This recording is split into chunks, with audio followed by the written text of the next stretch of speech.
Assalamu alaikum wa rahmatullahi wa barakatuhu. وعليكم السلام ورحمة الله وبركاته.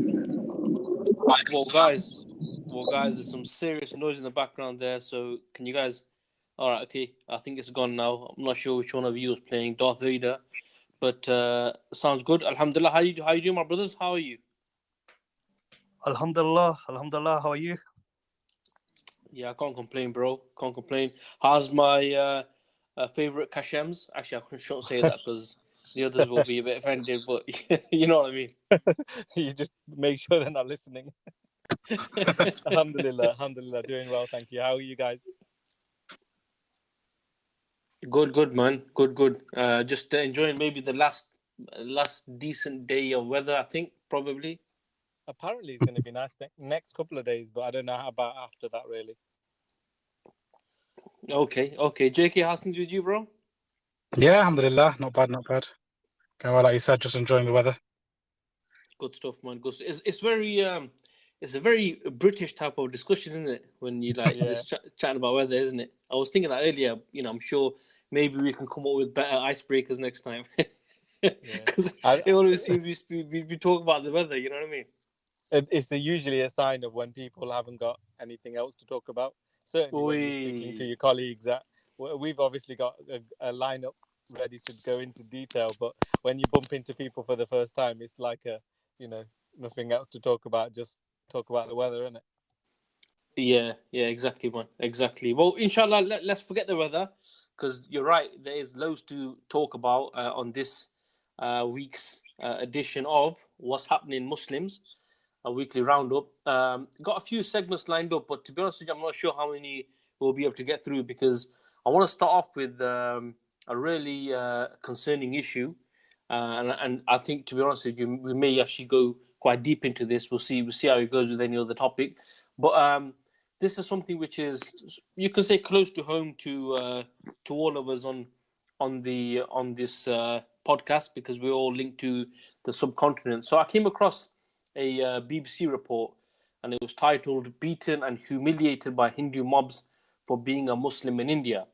Now, what this report was actually talking about was an incident which happened, I think, a few days ago, where there was a Muslim man, and I'm not sure if any of you guys seen the footage, but it was really, really heartbreaking. But there was a Muslim man, and he was being paraded through the streets, and you might think, well, this does happen in India quite a lot, but what was really bad about this, or what made it worse, was he had his daughter with him, and she was sort of crying, and she was sort of requesting, begging, if you want to call it that, the actual mob to stop hitting her father, and the usual stuff. The attackers were asking him to chant things like Hindustan Zindabad, and long live India, and Jai Shri Ram, and all that sort of stuff, which has become quite fashionable nowadays. And it was an incident which was really quite bad. And then 3 men did actually get arrested for it, but then they were freed on bail a day later. I'm sure we'll go into the justice system of India a little later. And actually, a few days later after that, there was another incident where there was a Muslim bangle seller, and he was being slapped, punched, kicked, and all sorts by a Hindu mob. And basically, they were just abusing him for being Muslim. And the strange thing about this one is that the next day, the guy actually himself got arrested. The guy was actually being abused, and they put some sort of blame on him that he was molesting. He had molested one of the daughters of the guys who attacked him. But this is nonsense. And the thing is look, reality is you guys will know, this stuff's been happening for a while. It's been happening since 1947. We remember the events of 6th of December 1992. I can remember it, quite vividly, when the Babri Masjid was destroyed. And we know that the sort of attacks have been happening, but we have seen that since the BJP came into power, these have sort of escalated. I just want to mention a few quotes of which paint a picture of what India is like today for many Muslims. So there's a quote by a person called Ali Shan Jaffrey, who's a freelance journalist, And basically, what he said was that the violence is overwhelming, it's rampant and common, and also very acceptable. And that's something which I want to get your views on later, really, because they're saying it's acceptable. There's another quote by Hasiba Amin, and what she said was, "Such attacks have become so common in our country today, and only because of the impunity these thugs enjoy. Today, hate has gone mainstream. It's cool to go and attack Muslims. The hate mongers are also rewarded for their actions." And actually, in 2019, a fact checker website counted that from all the hate crimes that occurred in India, 90% of the victims were Muslim. So the thing is, brothers, sadly, I could go on and give you more events and more horrific details of the way the Muslims are being treated in India today. But I want to get you, sort of involved in this discussion and sort of get your thoughts on, what you think on what's happening in India today and the way Muslims are being treated.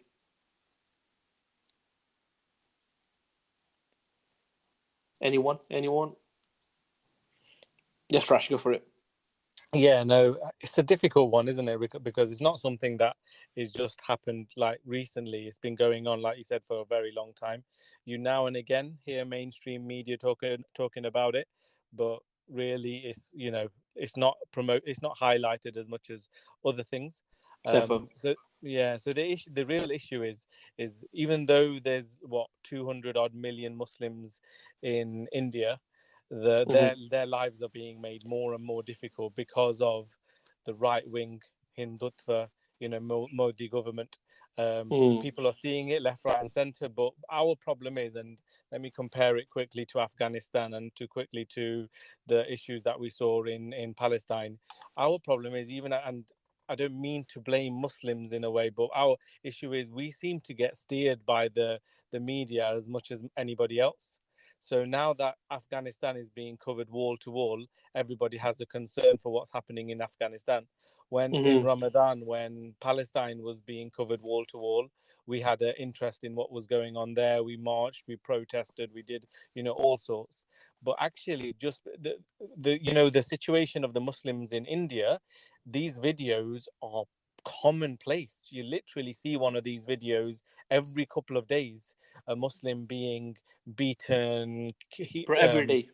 every day, many times a day. Exactly. And these are just some videos. Imagine all of the things that are happening that are not being filmed. Mad. So the situation's really bad, and the situation comes down to the fact that it's not, how they try to promote democracy everywhere. This exposes the Western narrative of taking democracy to these countries. We're recently seeing it in Afghanistan, but any country, they can call themselves democratic, but if they're not doing anything that is against the wider superpowers of the world, their plans, then they don't really care.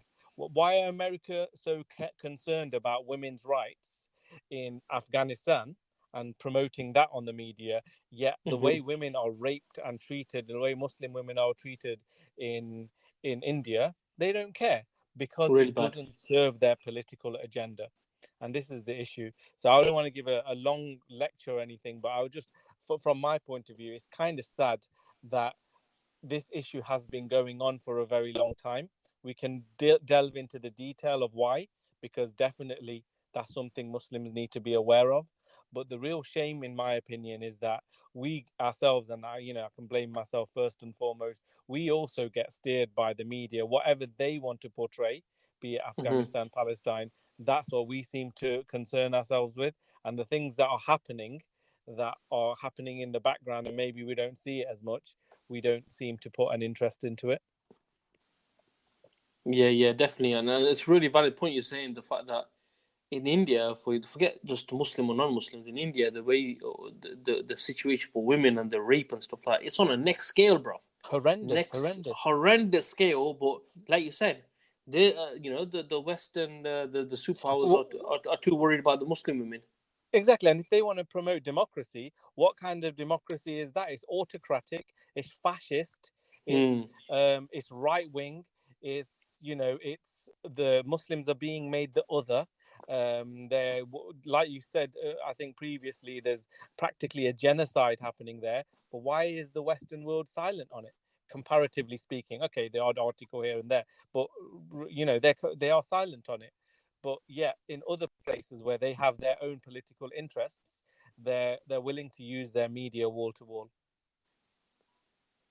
Yeah, exactly. But I mean, and the issue of genocide is one which I want to ask you guys anyway. But I just want to get the initial thoughts whether JK and Afi's got anything to add, because there's definitely a question I got about a genocide which we can come to in a short while.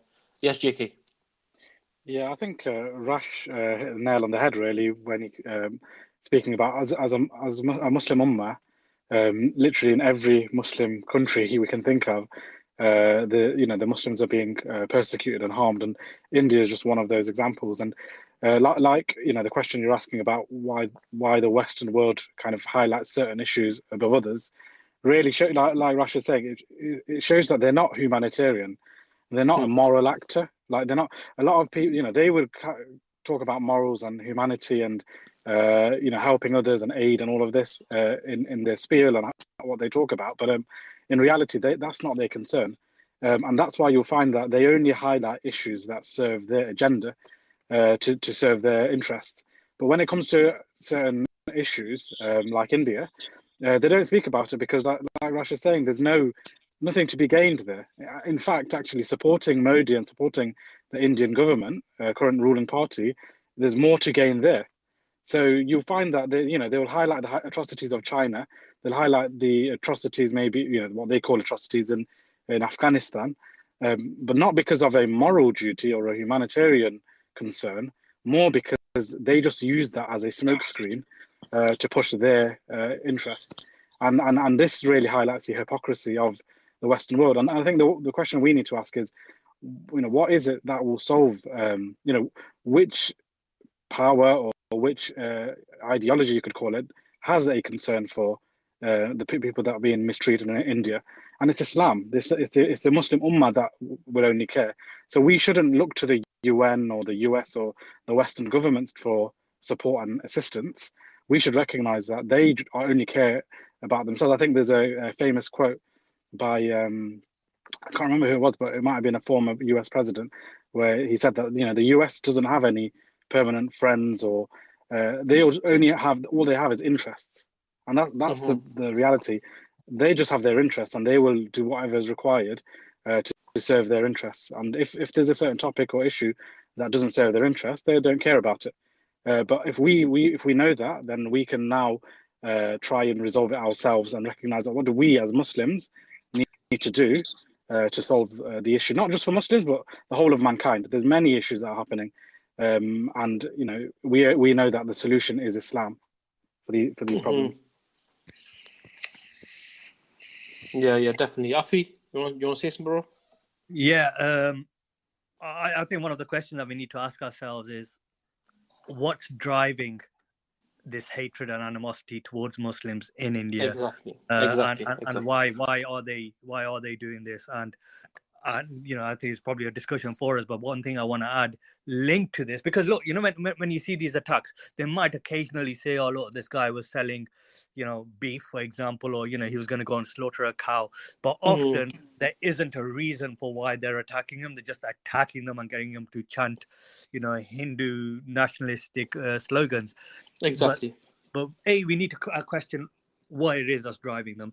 Second thing is, and this comes down to the acceptance, the reason why it's accepted is that what's driving them is the same thing that's driving the same behavior in a lot of Western countries. It's the same behavior that you're seeing, and it's the same driver for the attacks and persecution of the Muslims in China.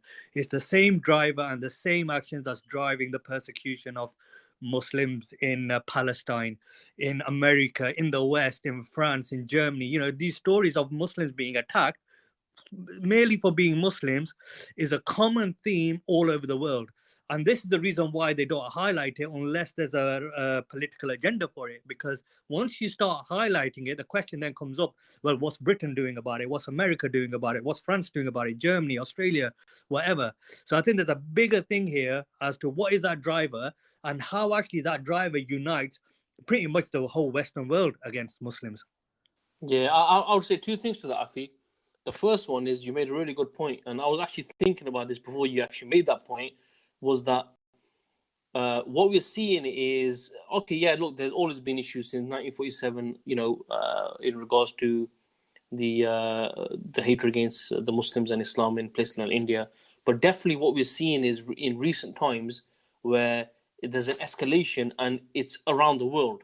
And there was actually a report. Maybe the brothers can add a bit more to it. I know I came across it. I can't remember the details, but there was a report where it was like there were people from America, capitalists, who were funding far right movements and stuff in Europe. So the thing is here is what we're seeing is we're definitely seeing that whether it's in Burma, China, whether it's in Europe, wherever it is, what we're seeing now in Sri Lanka, for example, you hear these attacks, Central African Republic. There are these attacks now where it's becoming normal, and I would say as a second point, and it's probably worth, I mean, maybe to get your opinion is what I think personally is that I think that what we're seeing, or what we're seeing in the world, is we're seeing a revival in the ideas of Islam. We're seeing a revival where Muslims are now yearning for Islam in a way where they want Islam to manage their lives. They are yearning for now, the Islamic system. And what we're seeing then is that the closer that the Muslims are getting to this, the resistance on the other side is going to get more desperate. It's going to get more harsh. So one way, yes, there are political reasons like BJP. They will start off anti-Muslim things just before an election and stuff. But what we're seeing also that all this stuff which is being filtered down to the masses, and Rash mentioned this point a little while back when we did this podcast about the attack in Canada, the fact that sometimes they can't really control these people, but all that hatred, all that narrative, the media, the propaganda against Islam, it's in a way to prevent their masses, is to make the masses the first line of defense when it comes to Islam.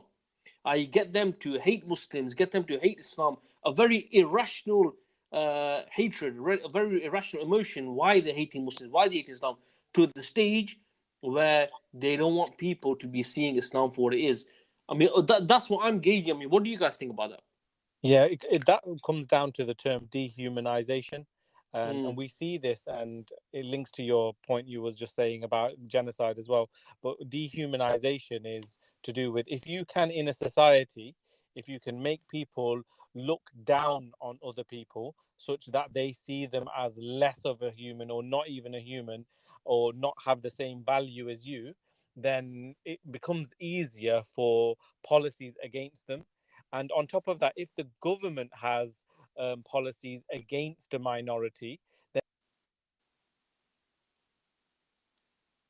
Rush, you just broken. You just disconnected there for a second. Let's hope he comes back soon. Yeah. Statement about a lot of the attacks that happen. Rush, I don't know. Uneducated Hindus. I know, Rush. You're breaking up, bro. You're breaking up. But I can tell you're making a really interesting point.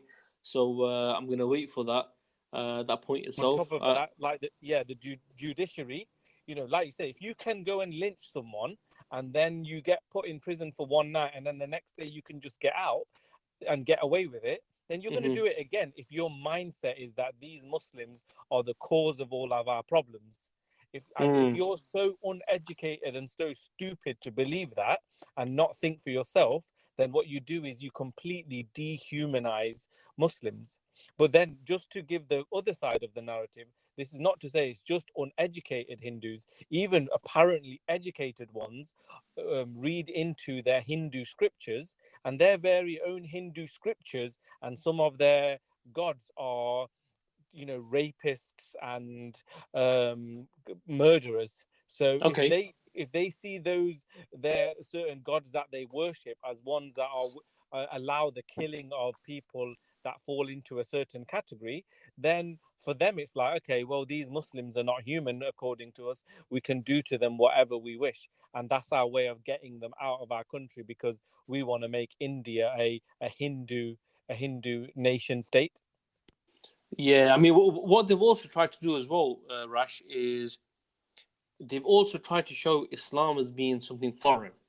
So what you'll see is they'll attack Muslims, but then they'll have, for example, you might remember when the COVID-19 stuff happened, and then there's the Deobandi. Yeah, they blamed Muslims. They blamed Muslims. They blame Muslims. What do they call it? They called it Corona Jihad, right? There's loads of them. Yeah, love jihad. Bro, there's another one that I come across today. You want to hear it? Go on, bro. It's called Roti Jihad. Roti jihad. Whoa, I never heard of that one. Yeah. What they say? What's that? You might come across this. What they were saying is that Muslim cooks, they were spitting on roti to spread the virus to Hindus. You know, but the thing is, you mentioned love jihad, Rash. Did you know that in India there's several states that have actually introduced laws to curb what they call love jihad? So it's become more than just like a group of extremists that are saying it. A lot of this is turning into legislation in some of these states. But so the next question really I want to ask you guys really is linked to all of this, because Rash mentioned the fact that people are being the Muslims are being dehumanized. We know that, for example, only recently there was, like, in Delhi, in full view, there was a demonstration where they were clearly calling Muslims pigs. They were calling for mass slaying of them, right? And this was an open view. I mean, the guy who was saying it, he got arrested, but then afterwards, when he went to attend court, this guy was like welcomed like he was some big time celebrity, right? So the question I'm asking though, and it will be really interesting for the people listening, because sometimes the word genocide is thrown around here and there. Can you guys actually see the signs of genocide in India and even in other places in the in the world, basically? Can you actually see some of the signs are there? Yeah, definitely. I think if I can't remember who wrote it, but the stages of genocide, they're in play. Like, I can't remember what they all are. I think it's 8 stages. There was 10. I should have written them down, man. I should have written them down. Yeah. I think dehumanization was one of them, and essentially making the killing of Muslims or killing of a people legitimized in the minds of people. And it kind of starts off with hatred, starts off with the softer side, but then eventually comes into dehumanization. It moves on to kind of murder and killing being legitimized. So that's in play, not just in India, but in many nations that have a policy against Muslims. And when the point you made about the BJP government coming to power and being emboldened, I think the reality is that these thoughts of hate towards Muslims have been around for a while. Like you said, 1947 is probably a key date to think about when the partition happened. The people have had these views for a while, but I think that when you think about the BJP ideology, it's the Hindutva ideology. I think Rash mentioned it, and Hindutva basically means Hinduness. It means Hinduness, like basically to make the population Hindu.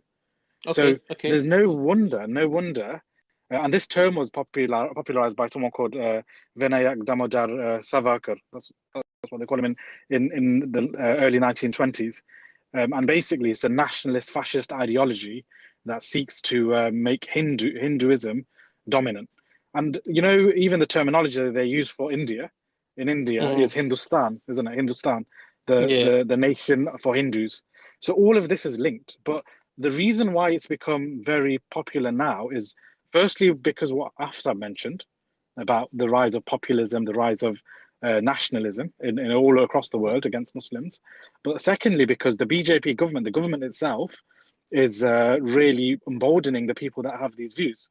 So the various policies, for example, the abrogation of the special status of Jammu and Kashmir, that's one issue that they've been pushing and they're trying to get done.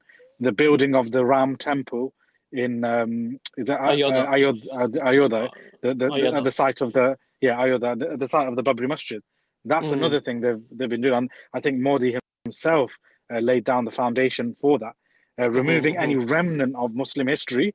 Because obviously you guys know that India is has Islamic heritage because from the Mughal times. So they want to remove all of that, and Yeah, also but they've been remove changing. They've been changing loads of names of places. absolutely because they don't want it to carry the status of Islam on the Muslim heritage. And then the main thing is, like I mentioned, is that they want to wipe out Muslims as well. So there's no wonder you have this behavior where they either want to kind of frighten Muslims away from India or kill them. It's really just genocide, like you've mentioned, cause such a situation and environment that it leads to the genocide of Muslims. So your question as to whether is there signs for genocide, 100%. There's so many signs of genocide occurring, and these are just a few of them that we just mentioned. But you mentioned some of the examples you gave about the populism and nationalism and far right movements. If you think about it, in recent history, the India, the BJP, the Hindutva people, they've had close ties with the Zionists in Palestine, and they're actually doing exactly the same. In fact, the Israelis, the Zionists, were instructing and guiding the Hindus on what to do. For example, in Kashmir, in regards to how to build settlements and how to demographically change the situation. Exactly the same way they're doing in places like Silwan and places like was it Sheikh Jarrah. But also, the issue about you saying like these guys have come on the scene and they've then emboldened people. If you think about it, to a lesser extent though, the Tories, for example, they have that same effect in the UK. Trump had that same effect in America. So that feeling is there, but it's on different levels. But certainly, what's become normal now, and I think that Baroness Wasi, she mentioned some a while back. She said something like, what she called Islamophobia, but what we'll say is anti-Muslim or anti-Islamic hate. I think what she says, this is past the breakfast table. Something. What she was trying to say is like, this is now normalized. It's become normalized. It's like a conversation you'd have over breakfast. But that's why I believe. Go on, Jacob. The thing is, it's like you're mentioning. I think the political spectrum has two extremes. One is ultra-liberalism, and the other is kind of ultra-far-right nationalism and conservatism. And like you mentioned, the rise of conservatism and populism is the direction we're going in. And both sides of the spectrum want to achieve the same thing in the sense of they want dominance for the ideology of secularism and liberalism, really.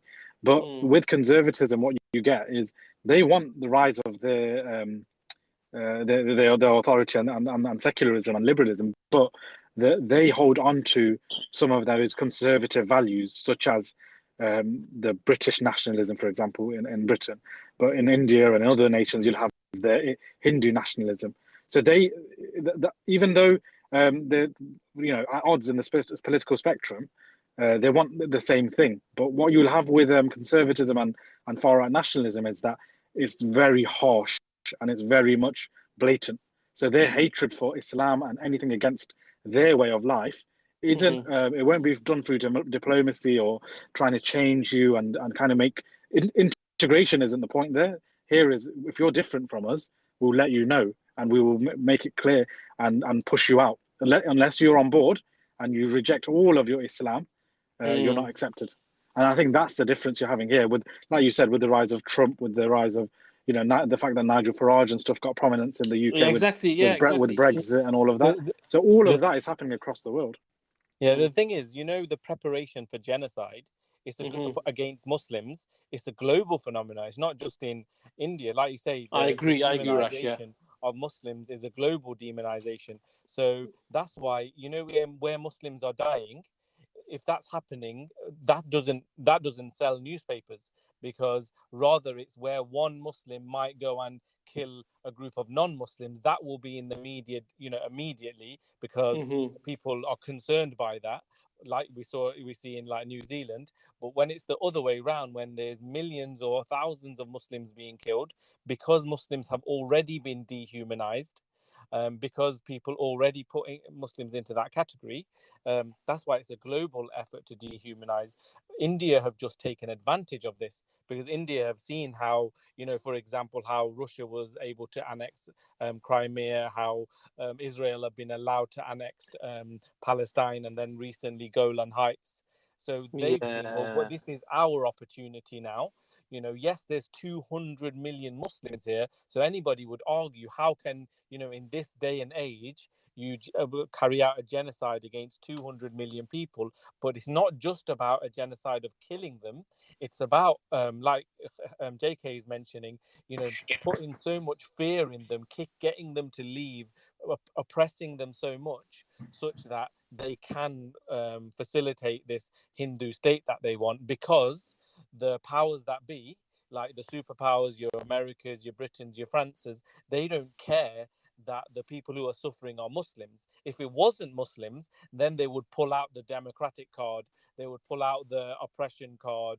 Like for the Uyghur Muslim issue, in that one, the reason why they're promoting it is not because, there's an oppression of a minority. They're promoting it because of their anti-China rhetoric, or their anti-China agenda, not because they care about Muslims.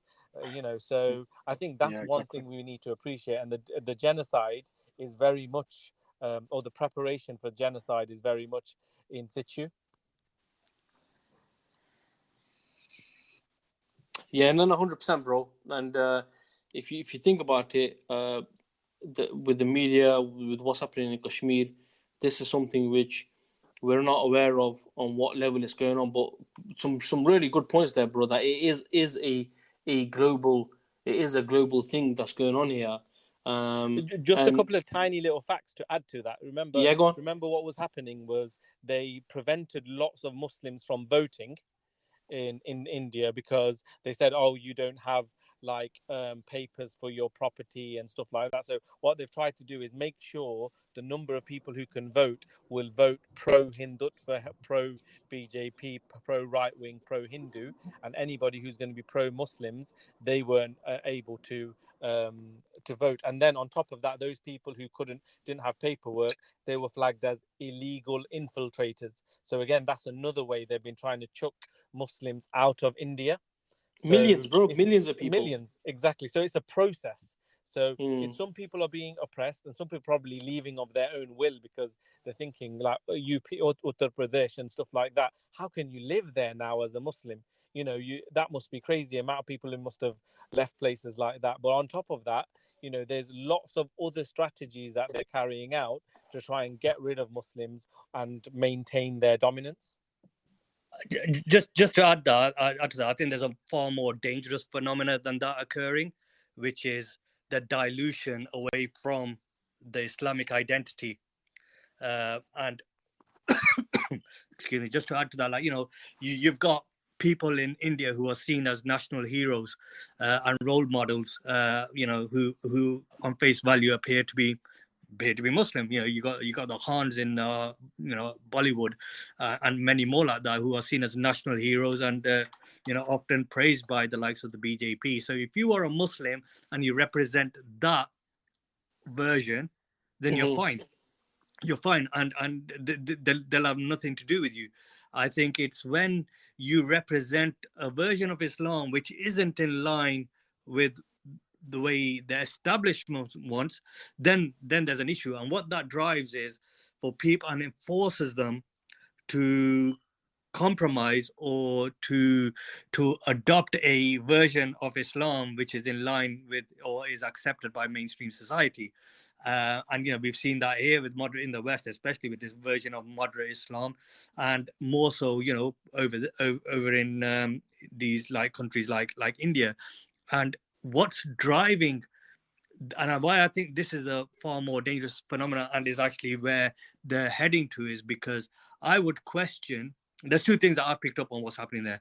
There's no outcry and resistance or defense of the attacks. So, if I was a Muslim in India and these attacks were going on, I'd be saying to people, mate, we need to get together and start defending ourselves. But there's no consistent drive or pairs, especially from the so-called leaders of the Muslims, to try and defend the Muslims there.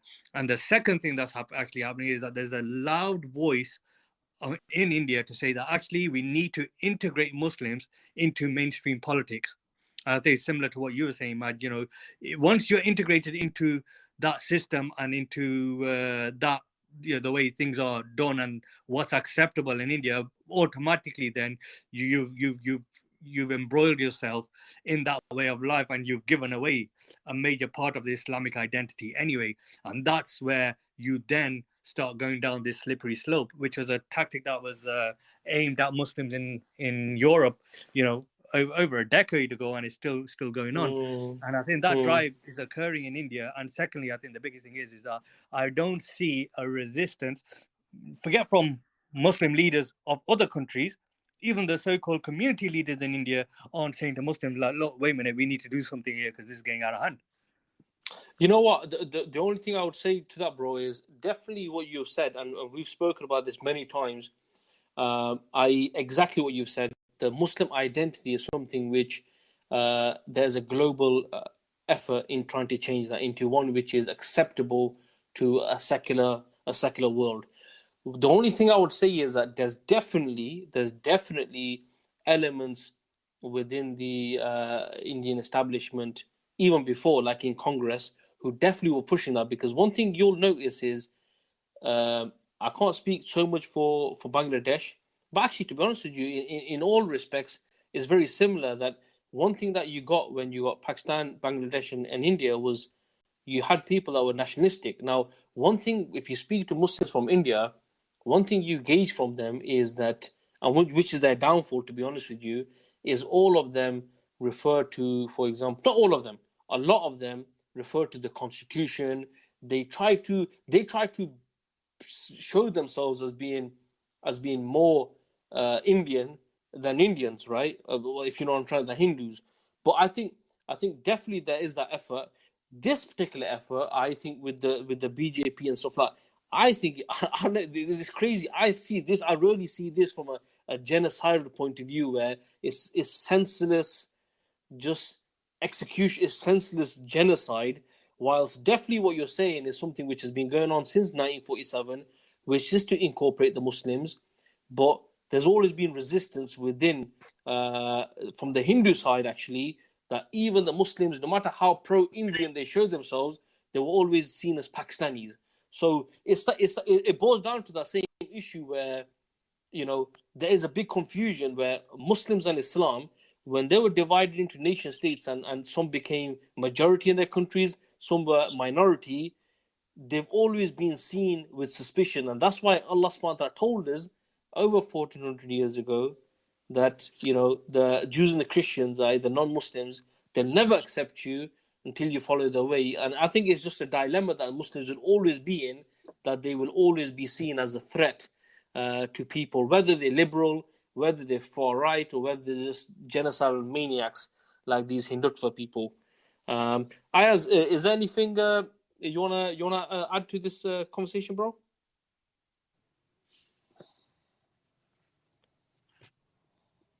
No. Okay. Minute, thank you. Oh yes. Okay. Not at this minute, thank you. Oh, no worries, bro. Wicked, man. So, okay, I got a question I want to ask you guys.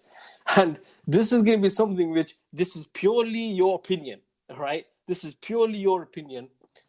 And the question is, there's people that, some people, when they see the situation of Muslims in India today, right? And what's different is, and we can probably add to this, is we see the Ummah globally. Some people see it from a regional point of view. When they look at the Muslims of India, what they say is that some people will say that actually the split of India in 1947 into India and East Pakistan and West Pakistan, this was a bad thing for Muslims because it sort of divided their numbers. And some people will say from an Islamic point of view that it set up another nation state is something which is not allowed. Whilst on the other side, you have people who actually now point out to exactly what's happening today, to the treatment of Muslims in India, and say, look, this is proof of the people of the past. They had a vision that, you know, where this is leading towards, and what's happening today is something which they knew that would happen, that the Muslims would be oppressed by the majority Hindu people. Hence why what it proves today is that the you know separation of India and East and West Pakistan was actually the right thing. What are your views? Like I said, this is something just your personal opinion, but it's really interesting because I've had this discussion quite a while, and I don't know, I'm shifting here and there, but I want to hear what you guys are going to say. Rash, you go for it, bro. If anybody just puts like basic logic in play and just goes, you know what, yeah, Muslims are better on their own, better to be governing their own country rather than being living under like this hidden for right-wing Islamophobic government, then you can kind of see where they're coming from. You know, you can see that, okay, it's better to us to deal with our own issues and let them deal with theirs. But that's way, way, way too simplistic, in my opinion. I think the issue we've got is the division of any Muslim land into these secular states is a problem, because these secular states, regardless of the fact that the Muslims are suffering oppression in India, we're seeing many issues that Muslims are suffering even in countries where Muslims are ruling. You know, the issues we see as an ummah today is down to these splits and these nation states, regardless of who's the leadership, be it Muslim or non-Muslim. Look at your Saudi Arabias and places like that, where, you know, the Holy Lands, and you've got Muslim leaders. Are we happy with them? Of course we're not. So it's not about whether Muslims are in charge and therefore it's better to split the lands and have some Muslims in charge of it. It actually comes down to our problems come from a lack of implementation of Islam, regardless of who's ruling. So I think it's just one of those hypothetical questions that if you apply a little bit of logic on, you might come to this conclusion that it'd be better, but it's just compromise, in my personal opinion. Yeah, we say, Jackie. Yeah, I'd agree with that. I think it's a very like, it's not a black and white answer to that question whether it's better that they were partitioned or not. One needs to look at the history of the partition. So before the partition, it was the British Raj that was in control of the whole of India and East Pakistan and West Pakistan, and it was at the time it was India, all of that, and they themselves, even when they were in control of India, sowed the seeds of division amongst the people between the religions. So the Hindus, the Muslims, Sikhs, Christians that were there, they sowed divisions there, and the reason for that was because the British, they wanted to remain in control. So what they did is, if we cause division between the people, they will busy themselves in their own differences, and we can carry on controlling them and be the power in India. Divide and conquer. Yeah? Divide and rule, yeah, divide and rule.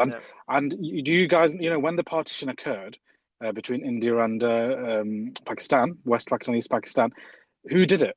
It wasn't the people that decided it. It was the British. So Cyril Radcliffe, he was a British diplomat. He was given the task of this guy. Yeah, he hadn't even travelled as far as Paris. He was a joke. He was a joke. The furthest he had left Britain was as far as Paris, and that's it. But he was sent to India, and he was given 5 weeks to come up with this partition plan.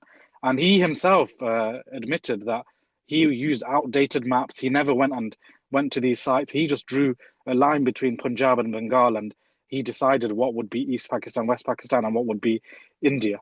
And you know, as you guys know, this led to the decision was taken that the Muslims would go to Pakistan, and the Hindus and the Sikhs, they'd go to India. And this is not just a simple and easy migration. Millions died in the process.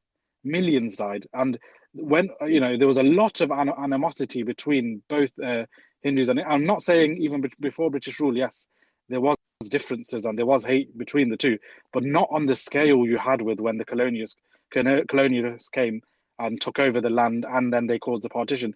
Millions died afterwards in poverty, and that caused more hatred between the two nations and what we see today. So, the answer to whether it's better that there's a partition, I'd say yes, from a simplistic level, that yeah, people, the Muslims have their own land, and the non-Muslims have their own land. So one could look at it as better from a, there may have been less killing, but that's not true. If you look at the reality of it, the division itself, the partition itself, led to almost 2 million deaths. So in answer to your question, I think, as Rash was saying, we need to look at what are we trying to achieve here? What is the objective? Is it just to stop the killing, or is it true justice? Do we want true justice for the world?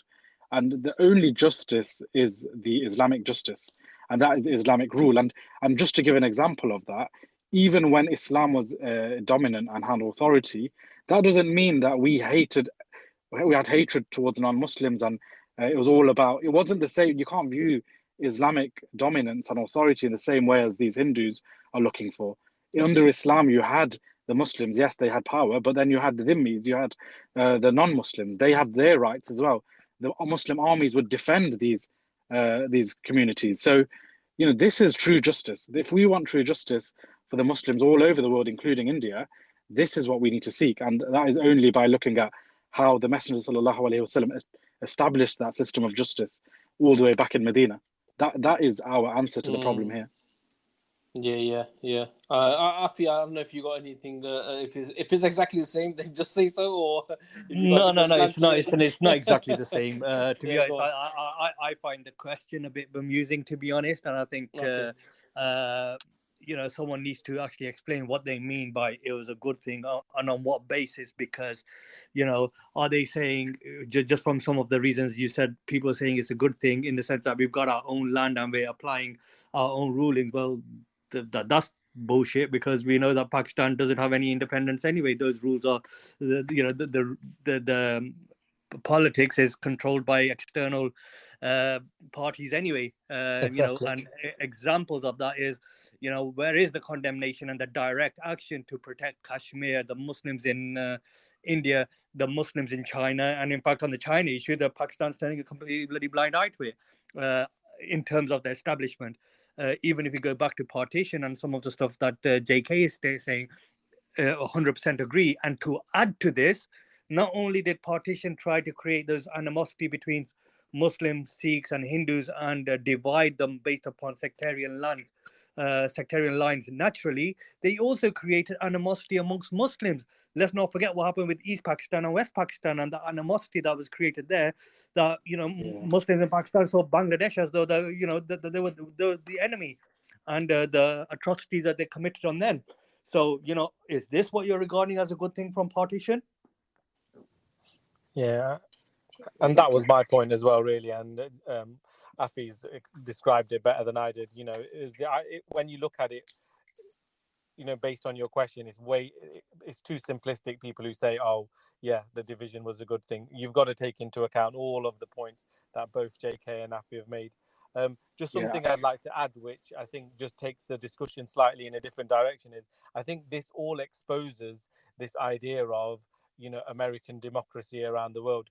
What they talk about is that, a system which is inclusive to all people, so that you don't get this so-called, oppression of the minorities. But as we actually recognize, it's under Islam and implementing Islam correctly, where you get that all minorities, all people who are non-Muslims, are protected, are looked after, are are given they can practice their religion, and they can live safely and with justice. And that, I think, is the main word. They can live with justice under a system, and that system is the Islamic system.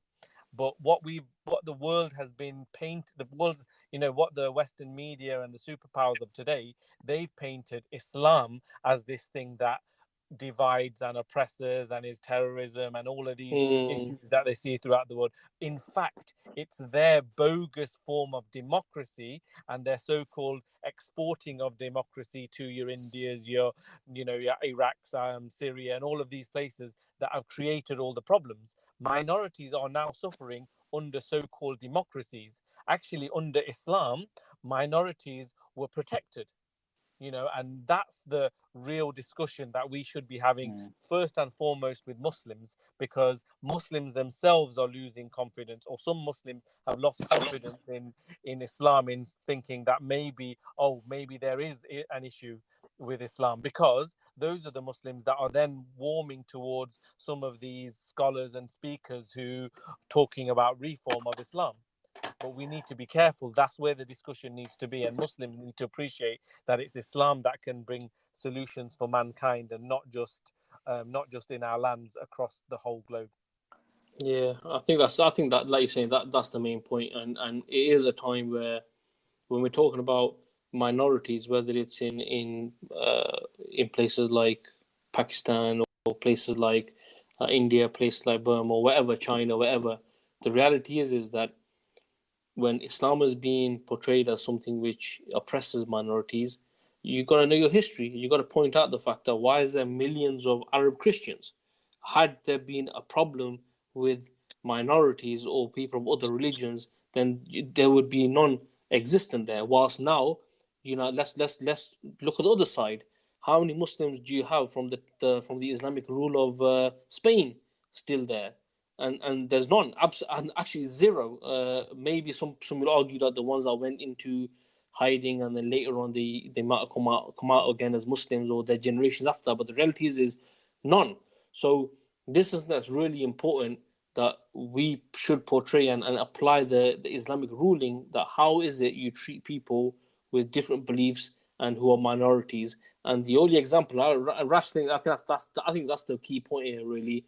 The main point is the fact that Islam is the only system that can provide that justice. And if we look at the world today, in the Muslim world or the non-Muslim world, we see oppression, we see exploitation, we see millions of people that are vulnerable, and the situation is it's chaos. And really, and the reason why is because, like you said, democracy, man-made system. When man wants to decide how to rule, then that's always going to bring destruction and chaos. And the only system that can actually remedy this is a system that's from the Creator, the one who created mankind and who knows best how man should behave. So I think that's a solid point, bro. I think that's a solid point. Good. Just to add to that. Sorry, Raj. I think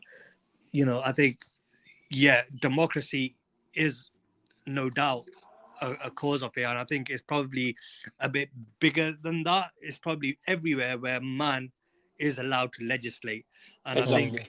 I think, and if you look at it historically, even before the advent of capitalism, if you look at other religions where the scriptures only provide you with spiritual answers to life, the gap is filled by man, and it's often by those men of influence like the clergy.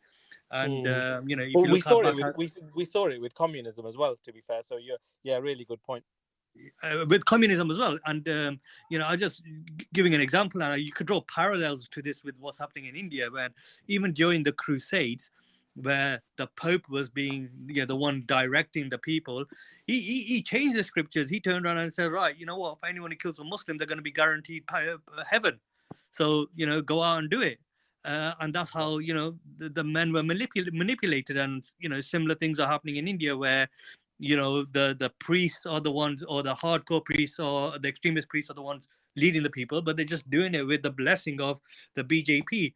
And anywhere, and this is why you wouldn't find this under Muslims, because irrespective of who's in power, when Islam is applied, the rules are known. So there is no ambiguity. There is no partial applications of rules, because Islam doesn't provide solutions for everything else. No, Islam is comprehensive, it's complete. And that's why people know the criteria that they're going to hold the rulers accountable to. And they would have, and there's numerous examples when the average person has held the ruler, the Islamic rulers accountable. Even to the point whereby even the Khalif was not exempt from the rules of Islam, and he had a dispute with and I'm thinking of the example of Ali ibn Abu Talib, when radiallahu anhu, when he had the little issue with the Jewish guy who stole his shield. He had to be subject to the rules of Islam just like everyone else had to. Yeah. No, top points, man. Top points. Yeah, I mean, just want to sort of get your final thoughts, really, on this discussion, because I mean, like I said to you before, there were other topics that we wanted to speak about, but I knew this one was going to get deep, and there's still so much more to discuss. And one of my plans is hopefully soon, in the next couple of weeks, I want to get someone on from India who we've had one before, to sort of like give also a real account of what it is like on the ground. But in regards to the issue of the situation escalating for Muslims, I mean, what you guys have done is brilliant. You've said, actually, no, it's not just about India. This is happening globally, and we can see that. So is there any final sort of final comments that you guys want to add before we bring the podcast to a close? I've got a really quick one. Is just that, people listening might go, well, you talk about Islam having all the solutions, and why is there no Islam solving all these issues somewhere in the world? And I think Good point. people is right to ask that question, because the issue is that Islam is being alienated so badly, and even like the Muslim leaders are in cahoots with Western powers so much that they recognize that they don't want Islam to come about in this realm, where it's implemented again, because they themselves know that if Islam is implemented again like it was in the past, it will expose all of their ways of life. Islam already spiritually, in terms of the societies that we live in, we're seeing it expose many of the the secular ways of life and depression and things that people are facing. But then in the political realm, the powers that be know that if Islam comes into the political realm, it will also expose all of their political ways of life as well. And that's it's a discussion for another time, but it's the natural question that comes out from, okay, you're talking about all of these solutions under Islam, why don't we see it? It's a good point, bro. I think we need to put that down as one for the future. I think that's a really good point. JK, if you guys want to add anything? Yeah, I mean, exactly what Rash said there. I think, sometimes it can sound a bit like, oh yeah, Islam will solve it. So it sounds like a really simplistic answer, and that's why it's really important that we understand how Islam would solve it. And when it comes to issues like India and any issue, even whether it be Palestine, India, Afghanistan, whatever nation we talk about, it is important to look at the specifics. So what's actually happening in India and the specific policies that are being applied against the Muslims. I'm not belittling that. I think that has to happen, because that's only when we can understand the problem properly. But when it comes to the solution, we should definitely think about it at a global ummah level, because it's very easy to talk about unity and talk about the past when India was one. But actually, we are not talking about unity from that perspective. As Muslims, we need to think about unity from an ummah perspective. How does the ummah unite under one single leadership, one single authority, and how does that come about? What is the specific steps that we need to take to bring that into reality?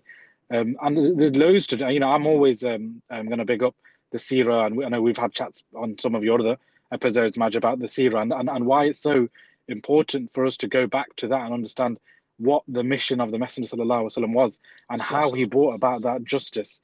And only then can we really recognize that this is the solution for India. Yeah, on point, bro. On point. Afi, my brother.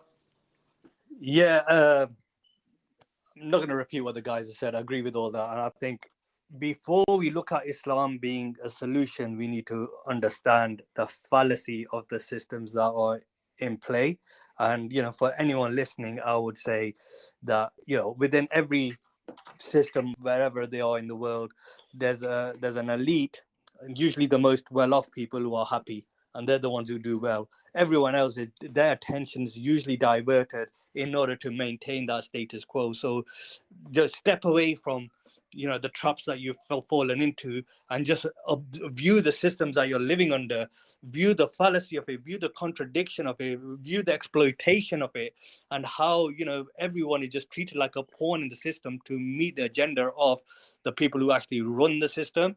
And then only then will you look to an alternative. And at that time, when you look at how Islam is and is applied, not like how it is in the world by the numpties who have been put in place by the enemies, but how Islam transformed the world, and just how it would change your life and how your standing would be in society as a valued citizen, only then will you appreciate the value of Islam.